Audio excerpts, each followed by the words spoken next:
computer. Ah. Okay, very good. Okay, so maybe I'll just show you the overall plan for the next 4 times that we were thinking of meeting, and then I'll let Dave go ahead and begin. But basically, this evening we wanted to try to sort of give you our ideas about why writing op-eds or letter to the editor are good, not only to try to make a better world, but for yourself. We also wanted to talk about knowing your audience and their demographics, picking your subject matter and making it personal. And then on the 28th and the 12th, talking about sort of many sort of nitty-gritty sort of things about how to write, when to write, how to begin, editing, style, sort of, you know, the nuts and bolts of writing. And then if people are interested, we would suggest giving it a try, you know, picking a topic that you feel strongly about, trying to write an article, an op-ed, and then if you had questions that come out of that effort, then that would be an opportunity for us to, you know, discuss, you know, things that were hard or things that you found confusing, or, you know, things like that. So why don't we go ahead and get started? And I will, David, why don't you go ahead and take us through it? Okay, first I'd like to talk about writing to make a better world. Mm-hmm. Like it or not, we live in a flawed country as well as a flawed world, with an especially flawed political system here in the United States. One way to help our politics become better is to write op-eds for newspapers that point out how our democracy can be more spiritual. For at the root of many of our political problems is a lack of spiritual understanding, not only from many of our politicians, but from the general public as well. Greed, special interests, a distorted class system, political cronyism, and unfair distribution of the wealth, prejudice against minorities, and other serious problems in our society must have someone to point out where these flaws lie. Op-eds do just that and more. They can also clarify the political thinking of the general public, which is often errant from either a lack of knowledge or wrong thinking. And op-eds can help keep politicians in line who might otherwise exploit our system.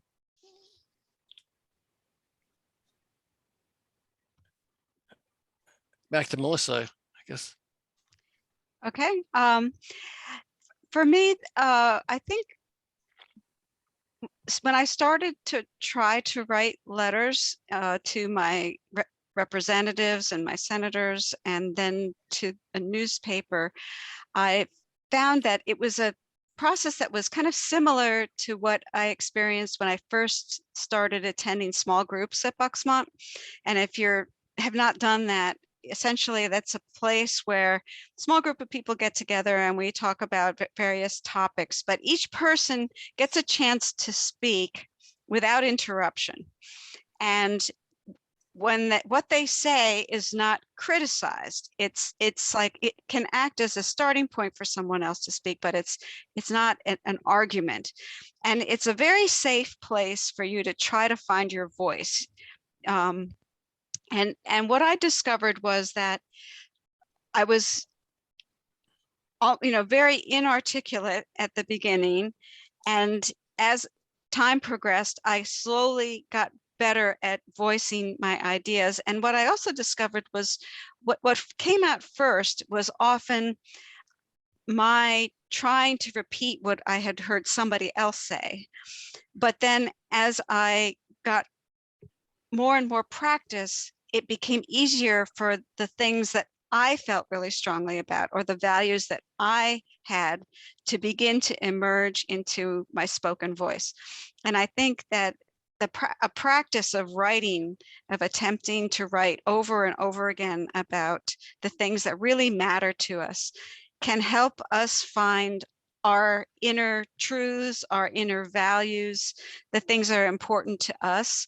And once we kind of understand those things more clearly in our minds, then we can use them as a yardstick. You know, we can apply those values to the world and understand how we should be reacting to the events that are taking place, what we should do, what we should speak up against, what we should speak out in support of to make sure that it isn't lost. So I think that in that way, it can be a very spiritual exercise, that it helps you to be a better you.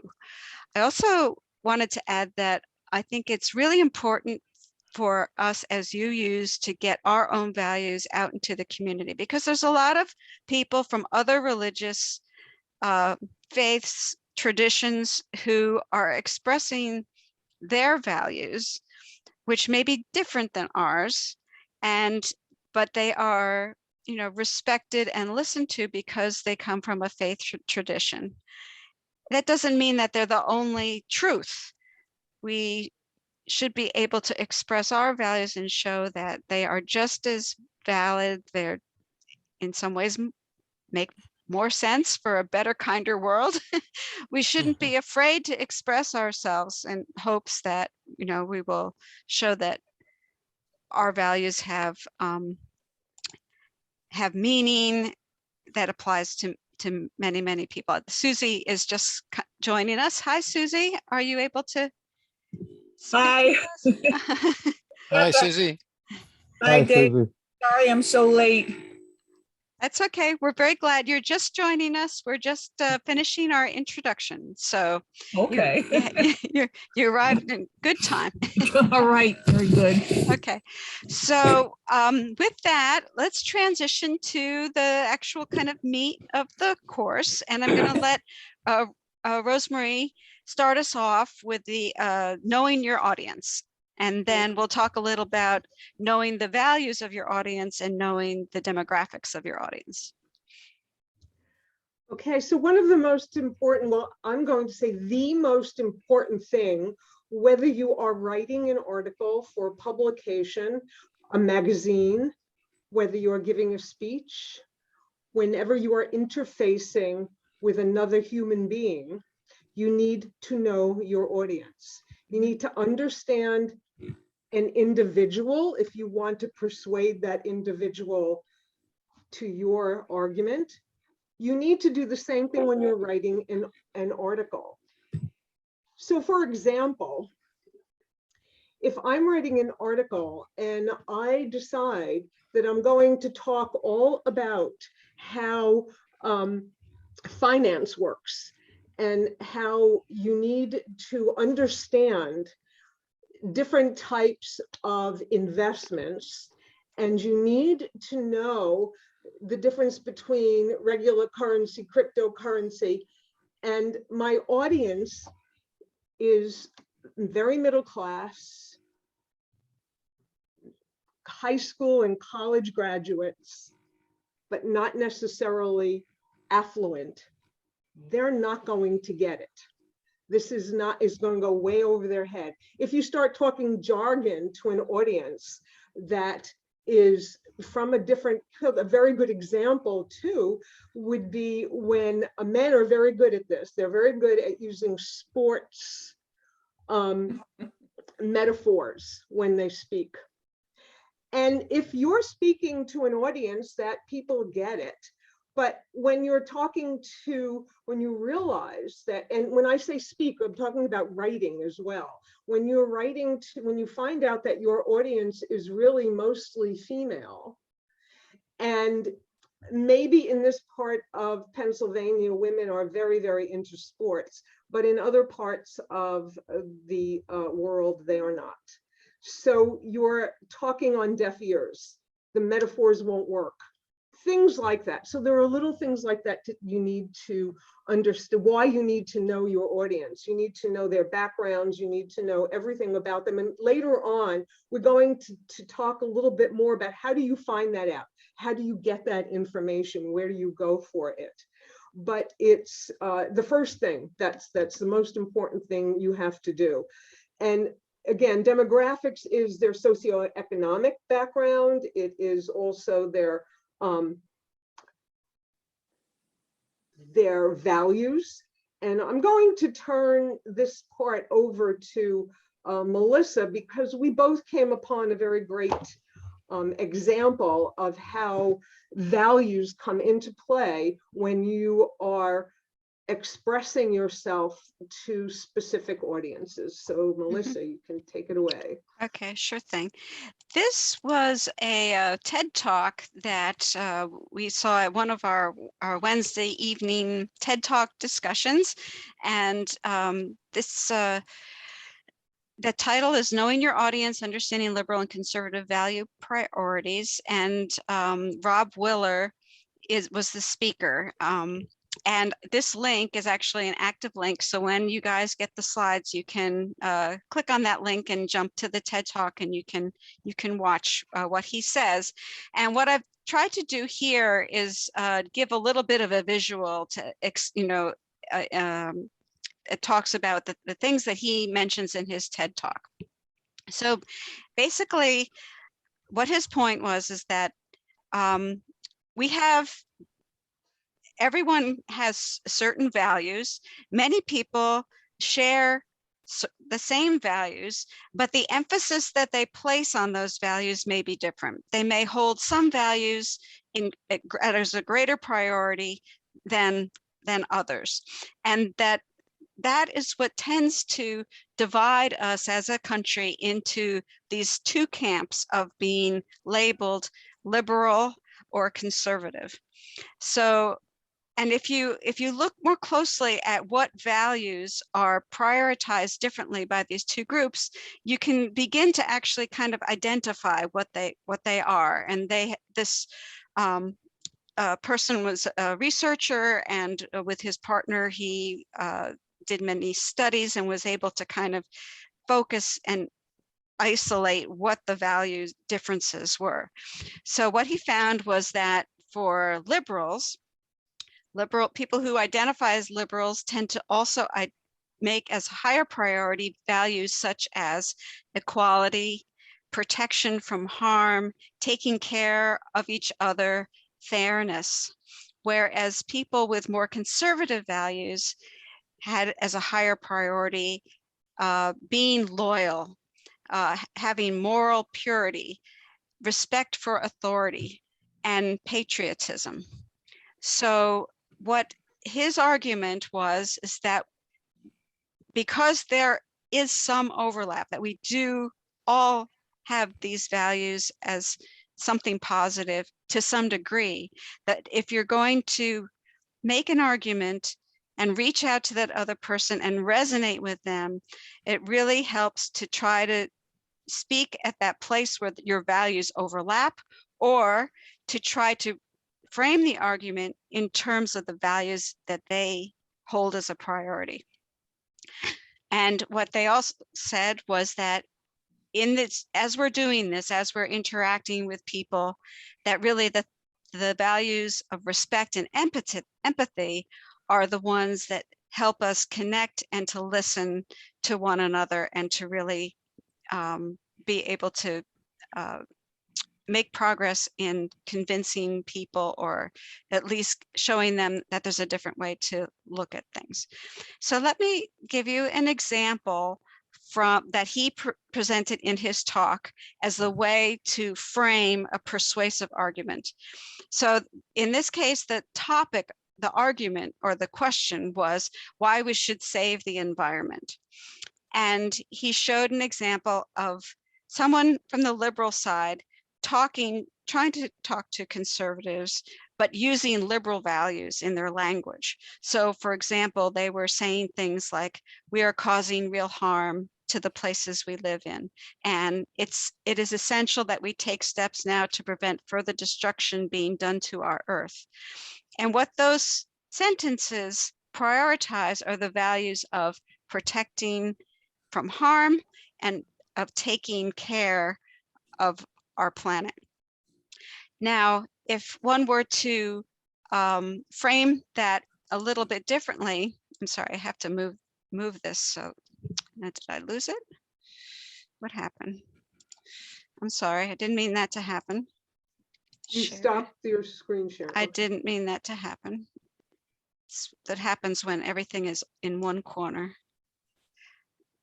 Okay, I'm just trying to keep it so that I can see it. There we go. Okay, but if you are an option was to, instead of trying to use your values to convince somebody with different values, to frame the argument in terms of the things that they prioritize. So they suggested using sentences like these: keeping our forests, drinking water, and skies pure is of vital importance. We should regard the pollution of the places we live in to be disgusting. Reducing pollution can help us preserve what is pure and beautiful about the places we live. And all those statements prioritize the conservative value of moral purity. And they showed these two arguments to people who identified as conservatives and asked whether they agreed or disagreed with the argument. And you can guess which one was more persuasive. It was the one on where they used the conservative values in the argument. So I thought that was a really interesting example, and I encourage that you take a look at that TED Talk. It's only 15 minutes long. It's just a short presentation, but it was an eye opener. I thought it was very good. Okay. Yeah, very interesting. Very interesting. Okay. Rosemary, was there anything else on demographics that you wanted to talk about? Well, I think we might do this later on, but I can put it in here as well. One of the things that every single publication offers to its readership, and mostly to their advertise, is something called a media kit. And the media kit breaks down all the readers.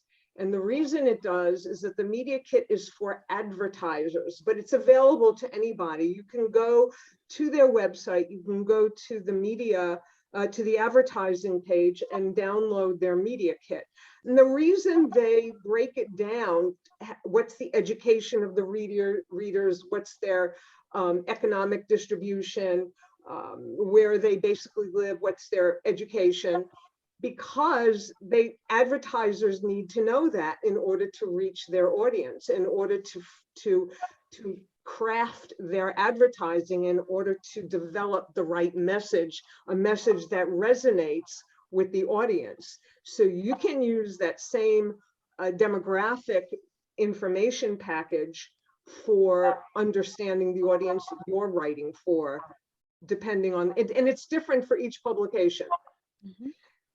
So and the reason they do, they change, they have different demographics because they're competing with other publications, and to prevent duplication or competition, to avoid it, they go after different audiences. That's usually what they do. Fascinating. Okay, cool. That's very good. Very nice. Very nice. Okay. All right. I'm going to move on to the next slide there. And so this part is called Knowing Your Publication. And Dave is going to lead us off on this one. And we were going to, is this correct? Oh, wait. I have a feeling that something went wrong. Because I have in my outline, how is an op-ed opinion different from a letter to an editor? Oh, Well, right. All right. So just knowing your that's- publication. Yeah, that's Yeah. fine. Dave, you can Okay. start with how it's different. Yeah. Okay, go ahead. Yeah, so I have. One of the questions is, what's the difference between an op-ed and a guest opinion? An op-ed and a letter to the editor. Right. And they sometimes call that a guest opinion. The op-ed is usually, or rather the letter to the editor is usually a criticism of an op-ed that has been published a day or two ago, or 2 days or a week before, because the person, the author doesn't like what they said. It's not always true, though. They sometimes may reinforce the opinion of the writer, but it's a smaller version of the op-ed. It's about 250 words long. Now, different newspapers have different lengths for op-eds. They're called Chronicle, or the Bucks County Courier-Times used to have 700 words for an op-ed, but now they've reduced it to 600. So you have to be careful when you write an op-ed. You can't write too much longer than 600 words. I'll give you an example. I did that. I wrote about 625 or 30, and I thought, well, they won't make a big fuss about that, but they did, and they said, called me up and said you have to redo it and to about 600 words. So I did, and then they published it. On the other hand, if you write less than 600 words, say 500, it can still go in as an op-ed. It's just that you can't go over that length. So there are the two different differences, and but each newspaper has their own length for each of these types of articles, and over time the length can change within the same newspaper. So now we're on to knowing your publication. You should write in the style of the newspaper. The way to do that is I think the best idea is to actually subscribe to the newspaper, which I do, subscribe to the Bucks County Courier-Times. And I read it for years before I attempted to write an op-ed. So I know pretty well what people were, it's written in the vernacular, the average person can read it. And so that's what I started to do. And I kind of picked up on the style. And I also picked up on the content, what they wrote about. Now, here's the thing about the newspapers and writing for them. You should know how each newspaper leans. Is it toward a liberal bias, or is it to a conservative bias? If you send a highly liberal article to a conservative publication or newspaper, you probably won't get it published, or you may not. You have a much better chance if you know what their political slant is. Now, luckily, the Bucks County Courier-Times and the Intelligencer both lean toward a liberal slant, even though they sometimes print both liberal and conservative views. So I just started writing op-eds without knowing that, but I kind of lucked out because I'm a liberal Democrat, and my views are all liberal. So that's probably one reason why a lot of my articles were accepted. The timing of the submission. Now, you have to make sure that you meet any deadline that you're asked to meet. Luckily, op-eds are usually sent in at any time and printed at the will of the publisher.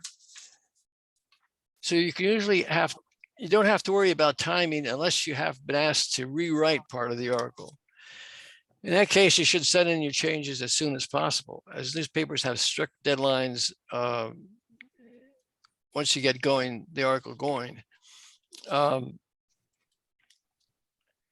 the information on how to write, or not how to write, but on the op-ed and the newspaper itself is always in the first section of the newspaper, and usually at the bottom of the second page in bold. That's what it is for the Call Chronicle. One thing lucky for me, and I really enjoy it, is that the Intelligencer and the County Bucks County Courier Times are sister publications. So often when I got a article published by one, it was also published in the other. So people would come up to me and say, how nice that you published it in both the Intelligencer and the Call Chronicle. And I was pretty happy about that. Probably about 30 times they did that. And I published about 70 in the Bucks County paper. Let's see now, originally,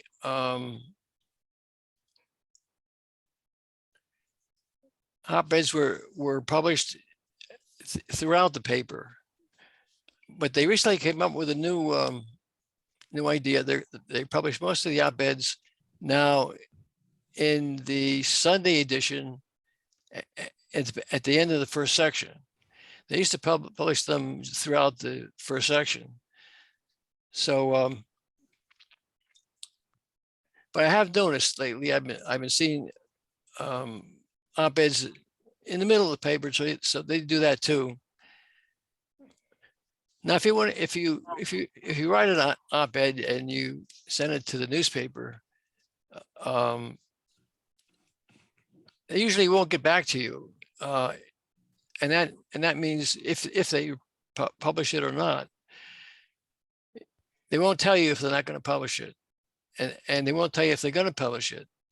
So what you have to do is you have to go through the paper, a newspaper every day, and it can be nerve-wracking. Well, is my article going to be in today's paper? If it is, it's great, but usually it takes about 3 weeks for the article to go in. But luckily for me, most of mine went in, I'd say in about 3 or 4 days to a week. And in the Sunday edition, they print a lot more than in any of the other editions. See, how many words do you need is I've covered that. Let's see. Now, your opinion will probably be similar to opinions you read in books or online. If you add them in your article, my advice is to reword them so as not to be accused of plagiarism. Before I even write an op-ed, I read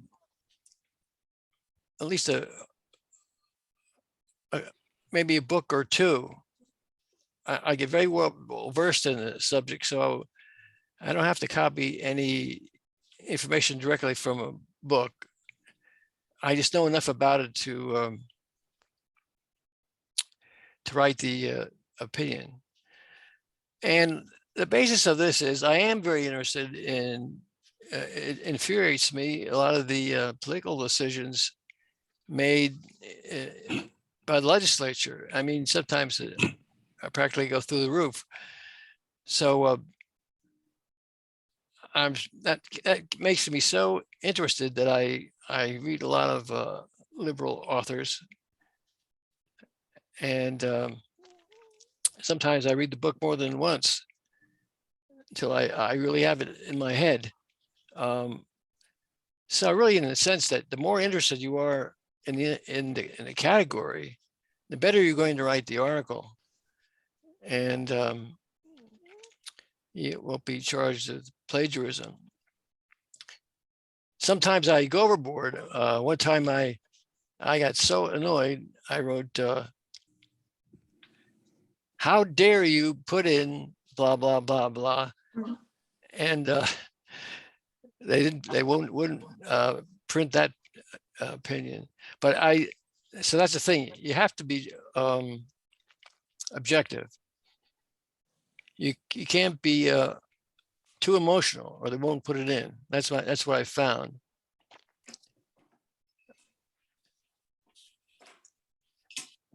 You can add some quotes, but not too many. That's another, the second reason why one of my articles wasn't published. I read a book and I pretty much agreed completely with the author. So I put a lot of his quotes in the article, and much to my astonishment, the editor called me back and said, I want your opinion, not the opinion of this guy in this book, even though my opinion was the same. So I didn't get that one published. I think I should have, but I didn't. I think it's best to send your op-eds to newspapers in the area in which you live, as this is preferred by the editorial staff. My attempts to place op-eds in newspapers out of the area haven't succeeded. In other words, my advice is don't be overambitious. The large papers like the Inquirer and New York Times usually get their op-eds from Associated Press, groups like that, people who are experts in the field who write op-eds for a living and have a highly in-depth understanding of the topics, which I'll freely admit I don't. I have a fairly good understanding of many things, but these are people who have, been interested in this stuff since they're out of the cradle, and they note back and forth. So that comes to Melissa, you're going to talk about tracking. Sure. I think there was just one other thing we had mentioned. And again, this gets to the fact that the paper really wants to know what your individual opinion is, and that it's they usually will not take something that's framed as coming from a group of people. So if you write, I am writing on behalf of PowerBucks Civic Engagement, they will not take that. What they will take is, I am a voter from District 1 and this is my experience and I want to tell you about it. That they will take. That's right. Yeah. Right. Correct. And actually in addition to what Dave said about them preferring people who live in the area to publish the opinions of people there, sometimes you have to make sure that they understand that you actually are in the area. Because, for example, I am a District 1 voter, but my mailing address is Ambler, which is in Montgomery County, and District 1 is mostly Bucks. So in sending in the article or in the introduction in the article itself, it may be very helpful to indicate that you actually have a vested interest in the location where you're asking, where the paper operates. Because if I just said, I'm so-and-so from Ambler, they may not have taken it. But because I put, I'm a District 1 voter, they knew that I had, things in common with the people who read the paper. Good idea. Very good. Okay. So something that we have here on the next slide is a list of contacts for op-ed and letter to the editor submissions.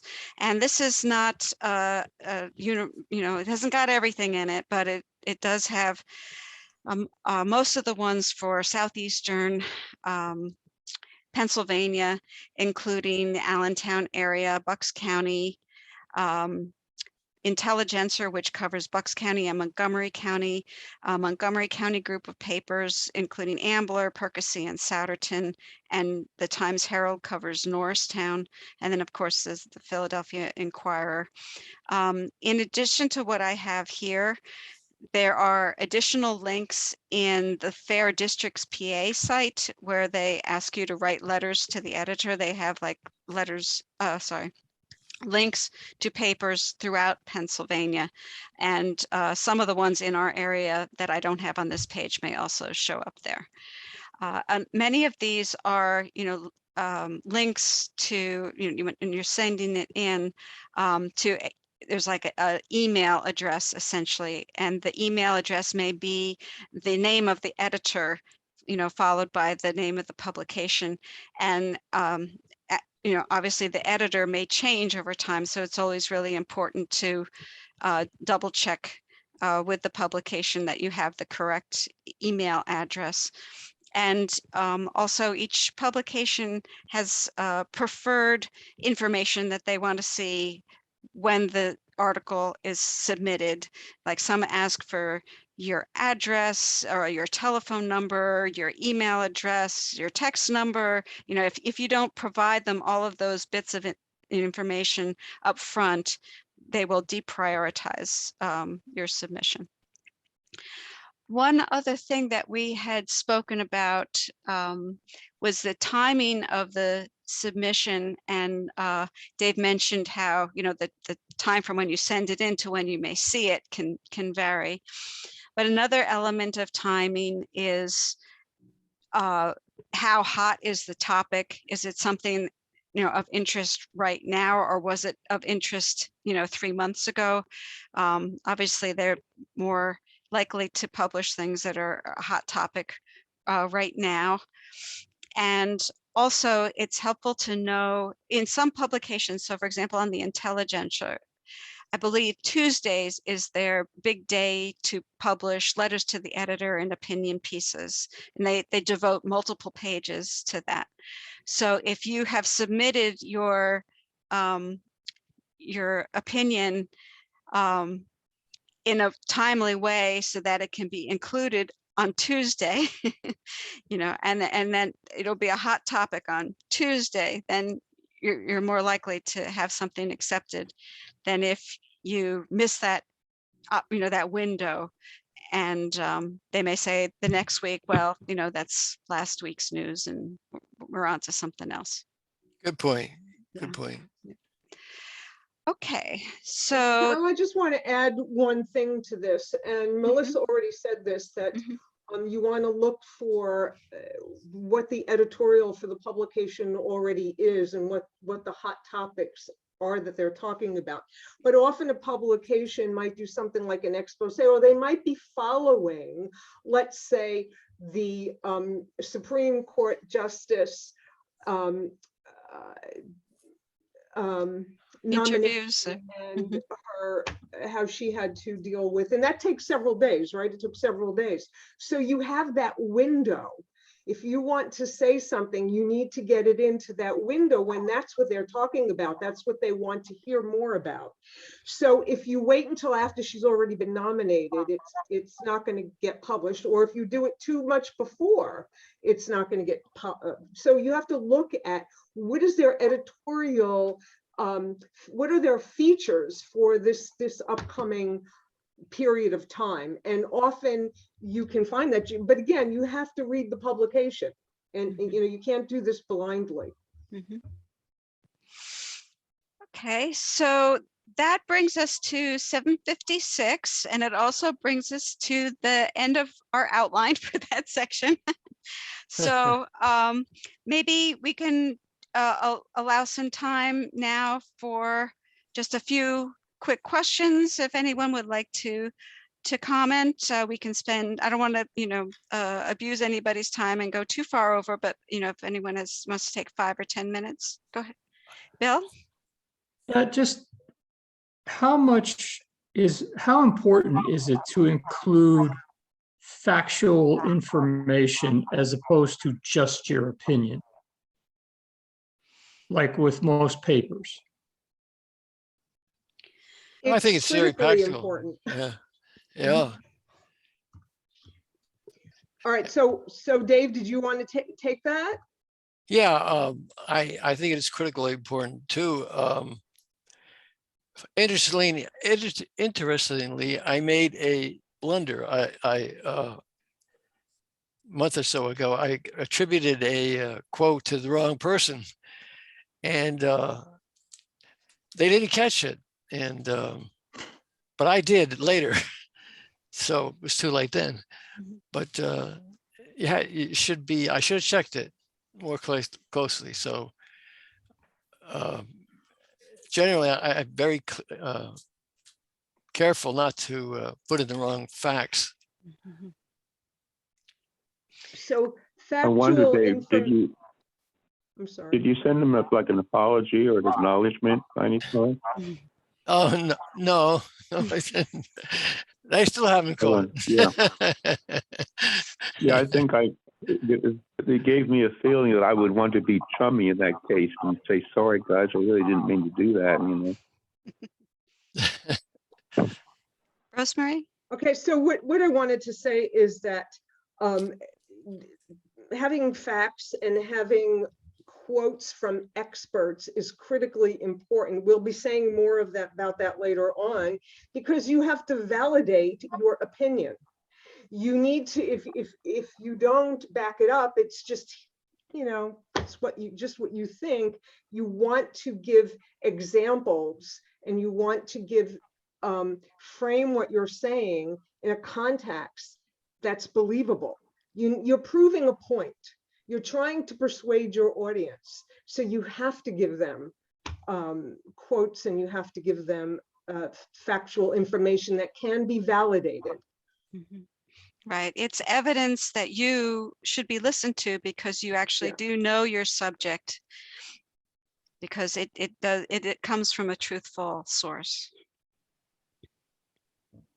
And the examples are really important, and you can't make a general statement and then just go on.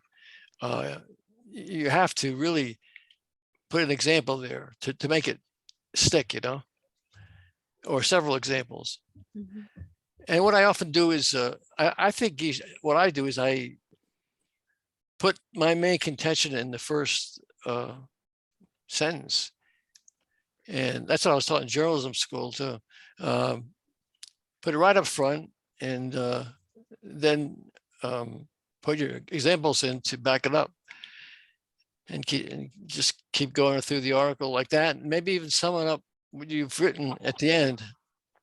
Well, I'll be sending out those 4 of my articles, and I'll show you all how I did that. And it's you get a good idea of it. I'll put them on your emails, and 4 will fit on one email I found. So I'll send them to you on the emails at the appropriate time, which I'm not sure is. Yeah, I when think that's after the next week, I think we're going to do that. Mhm. okay. Any other comments, questions? Sure, Dave. So the next 2 meetings, I know I won't be able to make. The last one I will. But so are you going to record so this is accessible for the other meetings, and I can access those? And then, Yes, sir. Mhm. and I may want to at some point, the one article that did not get published, I may put that out to the group to see what you all think of that. Yeah. Why maybe that. Sure thing. That would be happy to try to help. Yep. I'd like to ask, how often do people successfully submit things that are on topics that really have not been part of the news, even though they might be important? Well, I like to answer that, and I often do that. Anything that really infuriates me, like the big discrepancy between very, very rich and very, very poor, and that's always around.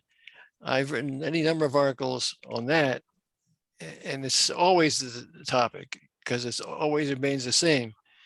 I try to stay with the what's happening. Kind of depresses me now because it's it's about the war and the pandemic, and I think I have been having a hard time taking up subjects that have to do with them because there's so much of it. But you can do that. You can write on anything that really turns you on, angers you. And here's another question. I don't mean to interrupting, but how important is it to point the way like to some sort of thing that might help on whatever the issue is? Or is it mainly a stating of a negative or a positive? I'm not sure I understand what you Solutions. mean. She Another said solution, offering yeah. solution. Should you offer solutions? Ah, okay. Yeah, I think it's always a good idea to offer a solution. Yeah, I offer Okay. solutions in all my articles. You'll see that when you get them in the mail. I try to sum up at the end what I've talked about during the article to kind of, let it sink in more. Haven't changed the world yet, though, fortunately. To answer the first part of your question, Susie, my son actually had a short article published about a year after the Haiti earthquake. And his article was about how we shouldn't forget about the people in Haiti. So, because it had kind of dropped out of the news by then. And so maybe that's an example of, something that wasn't in the news, but they did actually publish the little article about how we should remember. Yeah. It's Yeah, I pretty mean, there are interesting. exceptions to every rule. There are exceptions to every rule. What we're giving you is the general idea of you're more likely to get it published if, but that doesn't mean you can't decide that you want to try something different. I actually published a very funny article. That's the only time I tried humor, and I don't think it's a good idea, but I just was tempted because I had it published in a paper in Philadelphia, and much to my astonishment, they published it. I showed it to you two. Yes. Yeah, believe it or not, they published that in the Bucks County paper, but that was a fluke, though. So I still think it's good to use too much humor. In your publishing, have you gotten responses from people? Are you getting feedback? Are you getting people writing to you saying that was interesting? You've inspired me to think about this in a different way. Get any kind of response like that? Well, that's a very interesting story, and I'm glad you brought it up. There's a way to get the opinions of people, and it's been 12 years since I've done it. I only did it 3 times. And there are about 25 people who hated it and not a single one who liked it. In other words, the people who liked it didn't like it wrote in, and the ones who did like it didn't. And then a couple of days later, I got a phone call, and the person on the phone said, "Where do you want the ton of iron that you've ordered placed?" And I said, "I didn't order any iron." And so I immediately knew it was somebody who disliked my article, was trying to pull something on me. So I haven't read it since. I haven't read. Occasionally, I do get a call from somebody who liked it, if it's an important subject, and I enjoy that. But to look online in that particular place, and I don't know how to access it anymore, you're just asking to be pummeled, because it was all these rednecks who they're writing just to annoy me. That's what they do. They write to annoy you. Oh. Dave, that person probably felt you had too many irons in the fire.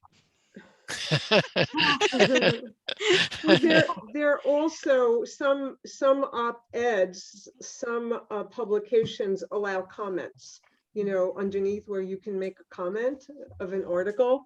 I'm not sure that's what you're talking about, Dave, but there are, and you have to just see what the publication does when they publish an op-ed, and you're always going to get people who hate it, and you're always going to get people, you'll get both. You'll get people say, wow, that's, I never thought about that. That's interesting. And other people just tell you that you're an asshole. It's just the way it is.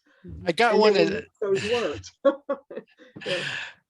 a couple weeks ago, somebody wrote one of those in the paper. They said, Dave, you have to run for president. It'll be all over then. Yeah. Okay, all right. So I how don't about think you if have the we, backing of the military industrial complex. Oh, okay, so how about if we end on that note? And it's almost 10 after now. So we will see you folks next week, same time, same bat channel. And we will talk a little bit more about subject matter and making your subject personal, and ideas for prompts and how to write and all kinds of good stuff. So,